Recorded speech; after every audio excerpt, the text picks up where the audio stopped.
예, 여러분, 우리가 앞 시간에서는 이제 이자와 배당, 그리고 사업소득에 대해서 주의해야 될 점 살펴보셨고요. 자, 이번 시간에는 우리가 간단하게 우리가 종합소득 중에 하나, 연금소득에 대해서 살펴보시겠습니다. 옛날에는 연금소득에 대해서 큰 소득세 신고 대상이 되지 않았는데 앞으로 이제 갈수록 연금소득에 대해서 확정 신고하는 분들이 많을 겁니다. 연금에 대한 자료는 국세청 홈택스에서 충분히 제공이 될 것이고요. 그래서 이번에 연금소득에 대한 과세체계 확정 신고 대상에 대해서 간단히 한번 살펴보도록 하겠습니다.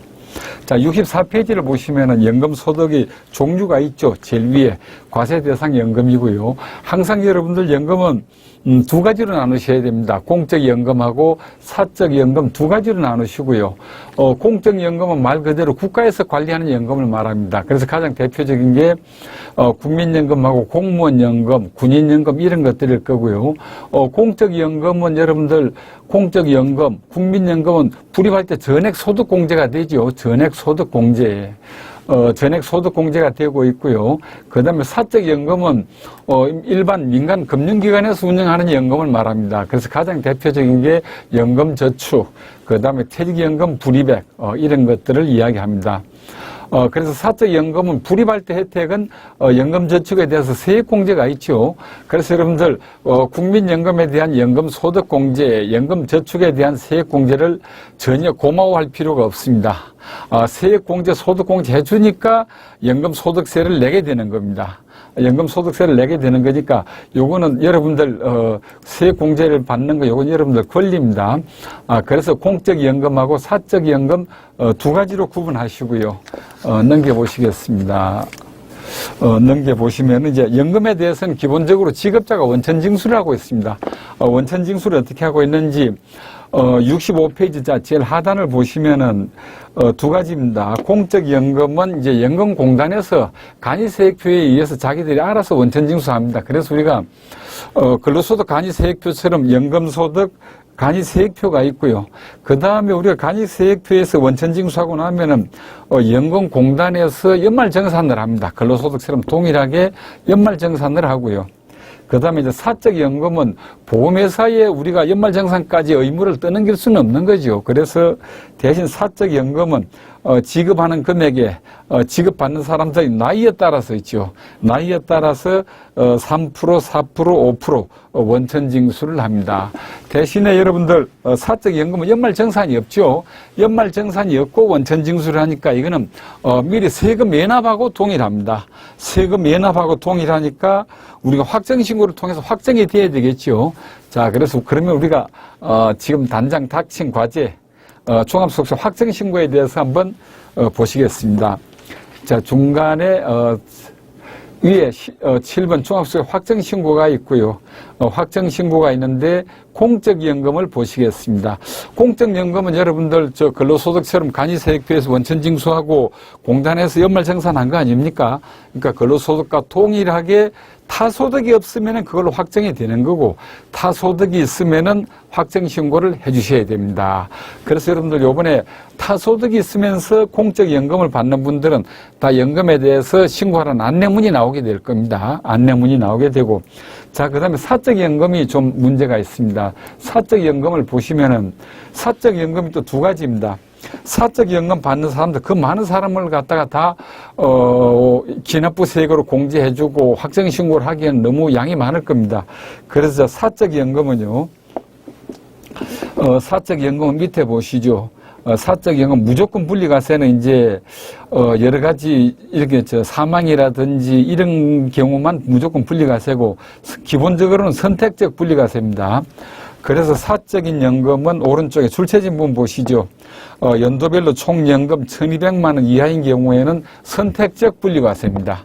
그래서 연 1,200만 원이니까 월 100만 원 이하의 연금은 연금저축이나 연금저축 이런 보험회사에서 받는 연금소득은 월 100만 원 이하는 원천징수로서 끝이 납니다. 끝이 나고 대신 요거는 선택적 분리과세입니다.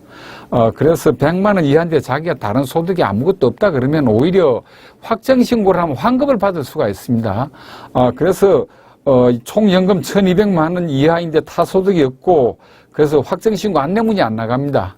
이런 경우에는 확정신고를 안내문을 안 받았어도 오히려 확정신고를 하면 환급이 가능합니다. 환급이 가능하고요. 총 연금 1,200만 원 이상인 경우에는 반드시 확정신고를 해야 됩니다. 그래서 사적 연금은 1,200만 원 이상은 연간 무조건 종합과세다.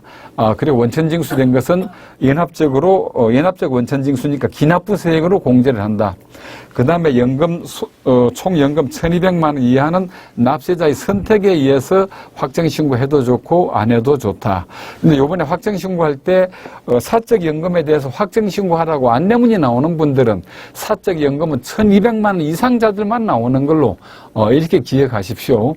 뭐 귀찮지만은 1,200만 원 이하인 사람들은 확정신고 안내는 안 받았다고 하더라도 우리가 확정신고를 통해서 환급을 받을 수 있는 길이 있다 하는 그 내용을 기억하시기 바랍니다. 자, 여러분들 뭐 연금저축은 건이 많지가 않고 그러니까 또 그렇게 어려운 부분 없죠. 그래서 그냥 요 정도로 하고 넘어갑니다. 자, 67페이지로 넘어갑니다. 67페이지 기타소득. 자, 기타소득은 여러분들 요 부분은 상당히 우리하고 해당되고 원천징수 문제 이런 것들이 나오고 있습니다. 자, 67페이지 보시면 기타소득의 종류를 구분해놨는데 제일 먼저 위에 가로 1번 보시면 양도 및 대여로 인한 기타소득이 있고요. 그 다음에 밑에 가로 2번 사행성 행위에 의한 당첨소득. 사행성이니까 복권 당첨소득이 제일 대표적일 것이고요. 그 다음에 제일 위에 3번 기타 다음에 열거하는 사업성이 없는 일시적인 소득. 그렇습니다. 그래서 기타소득은 우리가 양도 및 대여로 인한 게 기타가 있고, 그 다음에 사행성 행위, 도박성 행위를 말하겠죠. 이런 것 당첨소득이 기타소득이다. 그 다음에 가장 보편적인 일시적 우발적으로 일어나는 소득이 기타소득이다. 이렇게 세 가지로 크게 구분이 되겠습니다. 자, 다시 67페이지로 돌아옵니다. 양도 및 대여로 인한 소득에 서 있죠. 보시면은 밑에 동그라미 1번 보시죠. 저작권, 이런 사람이 받는 저작권의 양도소득, 양도대가, 저작권 양도하고요. 그 다음에 밑에 동그라미 3번 보시면은 광업권, 어권, 산업재산권, 영업권이 나와 있죠. 그래서 여러분들, 개인에서 법인 전환할 때 영업권, 점포 권리금, 특허권, 이런 거 양도는 무조건 양도소득으로 보셔야 됩니다. 이게 양도소득이 아니고 무조건 기타소득으로 보셔야 됩니다. 그래서 여러분들 특허권 대여 같은 경우에는 특허권 대여는 뭡니까? 특허권 대여는 계속적으로 월 받는다 그러면은 그것은 계속적 반복적 소득 아니겠습니까? 그거는 사업소득입니다. 그래서 특허권 대여는 재화의 공급에 해당이 됩니다. 재화의 공급에 해당이 되니까 부가치세에 해당이 되고요. 그 다음에 매월 받는다 그러면은 사업소득에 해당이 됩니다. 그런데 특허권 대여를 하더라도 일시적으로 한 번만 대여를 했다 그러면은 그건 사업자가 아니니까 부가세가 해당이 없고 그거는 대여를 하더라도 기타 소득에 해당이 됩니다. 자, 그 다음에 양도입니다. 그 다음에 특허권 양도는 무조건 기타 소득으로 보도록 되어 있습니다. 그래서 점포 권리금이라든지 영업권, 특허권, 광업권 이런 면허나 특허를 갖다가 양도할 때는 이 부분은 기타 소득에 해당이 됩니다. 여기에서도 하나 함정이 있습니다. 우리가 건물을 팔 때 식당을 자기가 직접 하면서 건물을 파는 분이 있을 때 이때 되게 건물 팔 때 이제 점포 권리금까지 같이 넘어가는 거 아니겠습니까? 그러면은 우리가 양도소득세가 많을 때 한번 편법을 생각해 볼 수 있는 것이죠. 왜냐하면은 기타 소득으로 보면은 특허권이나 점포 권리금, 기타 소득은 필요경비가 60%가 인정이 돼요. 양도소득세보다도 적습니다. 그래서 우리가 건물을 팔 때 여기에 점포 권리금을 따로 넣으면 되지 않느냐 이런 생각을 할 수가 있는데 그 부분은 용납이 되지 않습니다. 왜냐하면은 현재 세법에서 건물을 양도할 때 함께 넘어가는 영업권은 건물 양도 금액으로 보도록 되어 있습니다. 건물 양도 금액으로 보도록 되어 있으니까 그런 편법은 통하지 않는다 하는 내용입니다.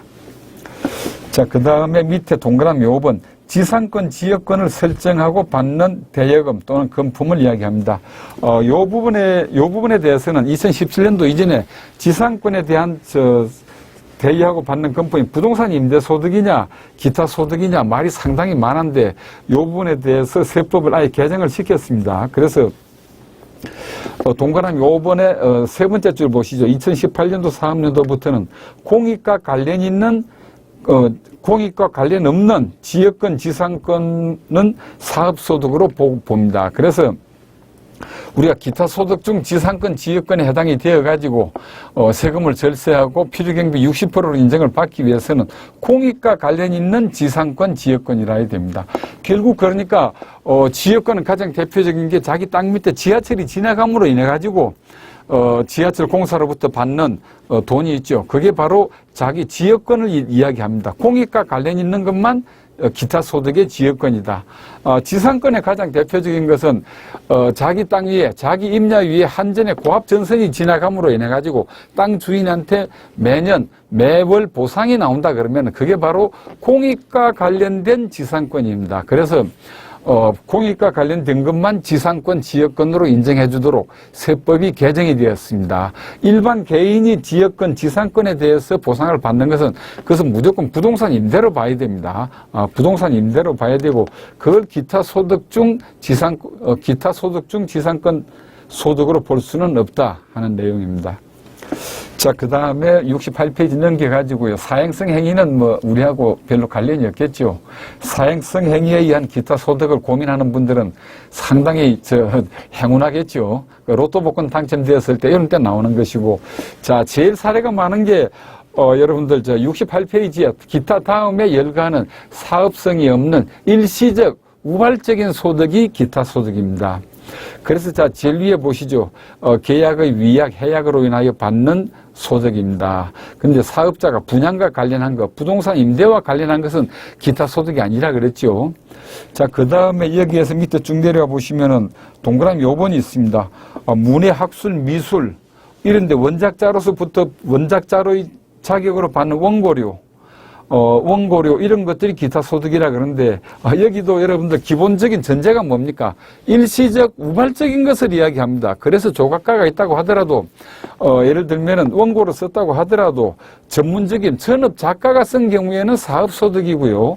요거는 기본적으로 사업성이 없고 일시적으로 원고를 썼다든지 이런 경우에만 기타 소득이다 하는 내용입니다. 자, 그 다음에 중간에 동그라미 6번 재산권에 관한 알선 수수료. 부동산 중개업자인 경우에는 기본적으로 사업소득이고 부가세가 해당이 됩니다. 그런데 여기에서 말하는 재산권에 관한 알선 수수료도 부동산 중개업자가 아닌 일반 개인이 소개해주고 받는 중개수수료를 이야기하고요. 이 부분은 기타 소득에 해당이 됩니다. 기타 소득에 해당이 되고요. 그 다음에 이제 그거 외에 여러 가지 동그라미 7번 사례금입니다. 사례금 같은 경우에 그래서 예를 들면 사례금은 여러 가지 명목으로 나올 수가 있습니다. 여러 가지 명목으로 나올 수가 있으니까 주의하시고 이 부분은 세법에서는 사례금이지만은 뇌물 받는 거 있죠. 영어로 말하면은 리베이트입니다. 리베이트 받는 거 그리고 차마 말하기는 그렇지만 뇌물이라든지 이런 것들이 바로 소득세, 기타 소득세 과세 대상입니다. 그래서 예를 들면은 리베이트를 받아가지고 형사적으로 문제가 되었을 때 형사입건도 되고 벌가금이 나옵니다. 벌가금이 나오고 그 다음에 또다시 세무서에서 기타 소득에 대해서 종합소득세가 나갑니다. 그래서 이 부분에 대해서 이중과세 아니냐. 이미 사례금에 대해서 처벌을 받았는데 또다시 세금 물리는 것은 이중과세 아니냐. 이 가지고 말이 많은데 결국 대부분 판례도 이거는 이중과세가 아닌 걸로 그렇게 나왔습니다. 대신에 있죠. 그렇게 해서 벌가금 받고 형사적으로 처벌을 받고 나왔는데 세무서에서 또다시 한번 기타 소득으로 고지서가 나왔다 그러면은 그 부분 한번 확인해 볼 필요가 있습니다. 여기에 대해서 재판 과정이라든지 그 다음에 그 이후에라도 요 받은 돈을 돌려줬다 그러면은 요거 취소가 됩니다. 그래서 판결문이라든지 이런 거 보고 뇌물을 받았지만은 뒤에 돌려준 게 확인이 되면은 세금은 취소가 돼야 됩니다. 그래서 사례금 요 부분을 설명을 드렸고요. 여기에 요번에 보험과 관련해 가지고 기획재정부 예규가 바뀐 게 하나가 있습니다. 사례금 중에서 있죠. 보시면은 68페이지 바로 밑에서 두 번째 문단 보시죠. 사망보험금의 지급 지연에 따라서 보험금에 추가하여 지급받는 지연 손해금은 기타 소득이 아니다. 이렇게 해석을 했습니다. 그래서 종전까지는 어떻게 했느냐 하면은요, 보험회사를 상대로 보험금 지급해달라. 이렇게 소송을 제기해가지고 보험회사에서 돈을 받는 경우에 지연 손해금을 받았어요.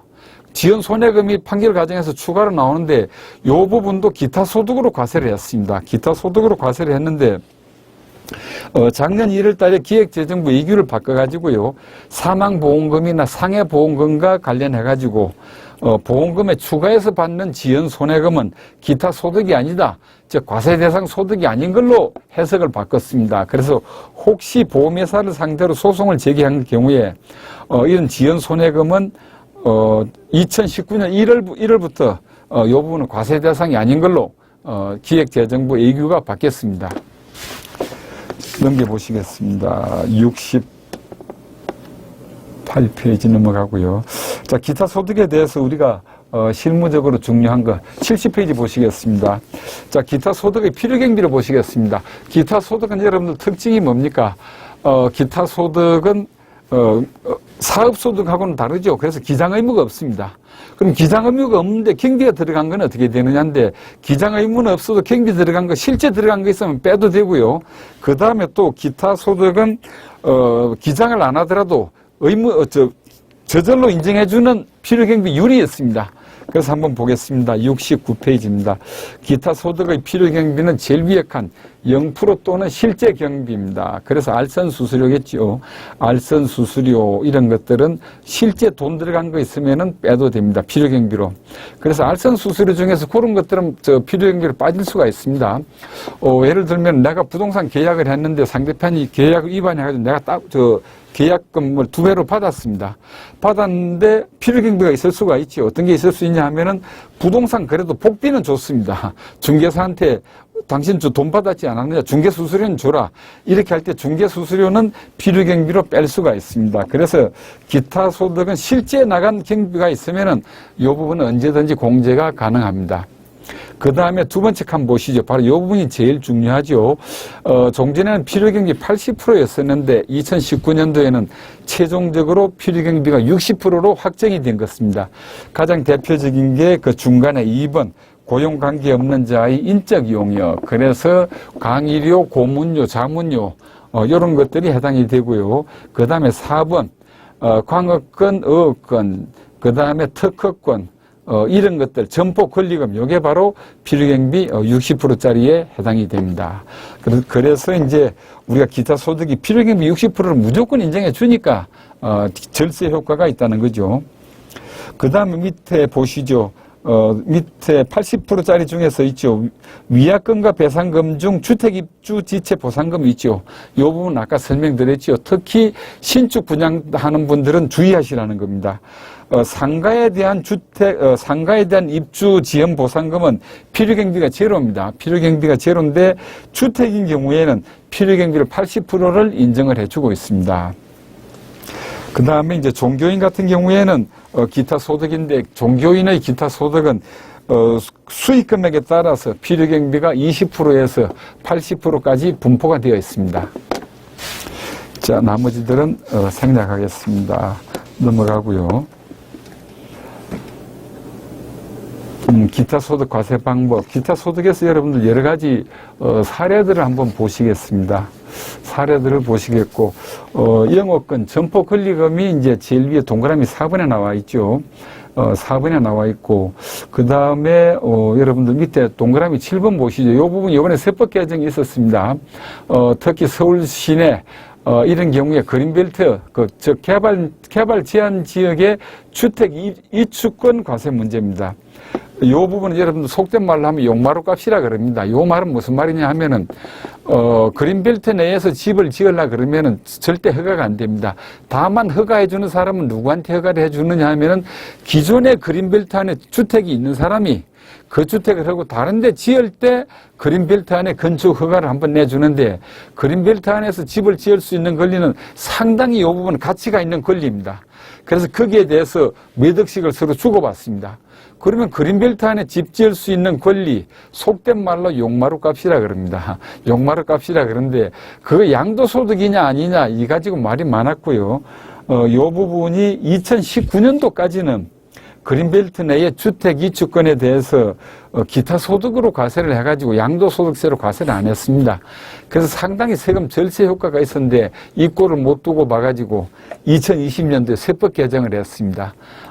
밑에 두 번째 줄 보시면은 2020년 이후 양도분부터는 양도소득세로 과세를 하니까 세금이 많이 올라가 버립니다.